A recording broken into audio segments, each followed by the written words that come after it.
लोग हैं, बातचीत करते हैं। भैया बहुत बहुत स्वागत है लोकलिटी में आपका। धन्यवाद भैया। अरपा अर्पण महाअभियान लगातार अभी 6-7 वर्षों से सरकार से गुहार लगा रही है कि बिलासपुर ही नहीं पूरे छत्तीसगढ़ प्रदेश का एक बहुत ही महत्वपूर्ण जो त्योहार हम लोग मनाते हैं वो है भोजली और गौरा गौरी। इस दोनों त्योहार में हमको घाट की आवश्यकता पड़ती है, परंतु बिलासपुर में अरपा मैया में अगर हम देखें तो किसी भी स्थान पर प्राकृतिक रूप से अगर जल भराव होता है तो ऐसा कोई भी स्थान नहीं है। भैंसाझार में पानी रोक दिया जाता है। उसके बाद अब शिव घाट और अपना पचरी घाट में, पचरी घाट सिर्फ नाम का रह गया है, वहां घाट है नहीं। विसर्जन कुंड की भी हम मांग किए हैं ताकि एक ऐसा विसर्जन कुंड बन जाए जिससे हमारी अरपा मैया अपवित्र ना हो, प्रदूषित ना हो। अपवित्र कहना गलत होगा, प्रदूषित ना हो। और ये लगातार हम मांग कर रहे हैं। आप देखेंगे कि छठ घाट जो है आज इतना बढ़िया सारे बिहारी भाइयों के साथ हम सब मिलजुल करके उस पर्व को मनाते हैं, छठी माँ की पूजा करते हैं और बिलासपुर वासियों को छठी माँ का आशीर्वाद प्राप्त होता है।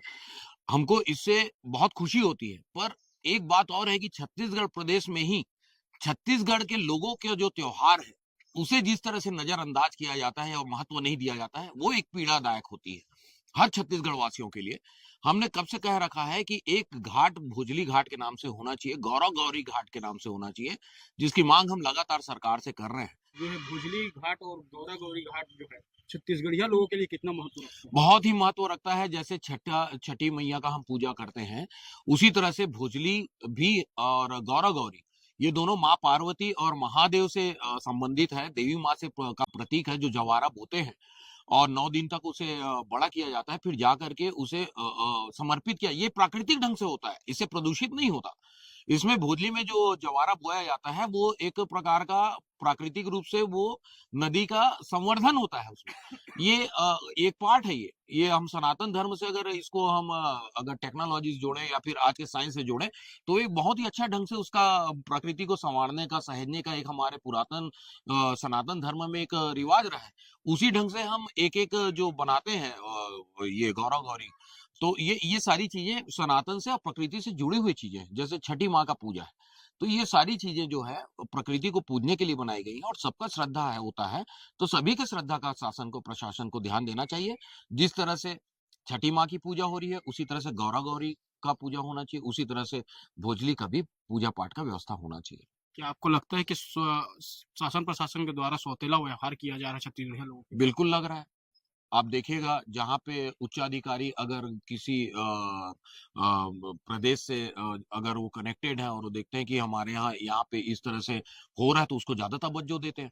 छत्तीसगढ़िया लोगों में एक चीज ये होता है कि वो शांत प्रवृत्ति के होते हैं और छत्तीसगढ़ की माटी भी ऐसी है कि यहाँ पे ज्यादा मतलब कि क्रांति या लोग पसंद नहीं करते हैं, शांत प्रिय होते हैं, तो बहुत शांति से अपनी बात रखते हैं। तो इस बात को शासन प्रशासन को और अभी मुख्यमंत्री महोदय को भी समझना चाहिए। वो आदिवासी हैं और छत्तीसगढ़िया हैं, तो ये तो रग रग में बसा होना चाहिए उनके।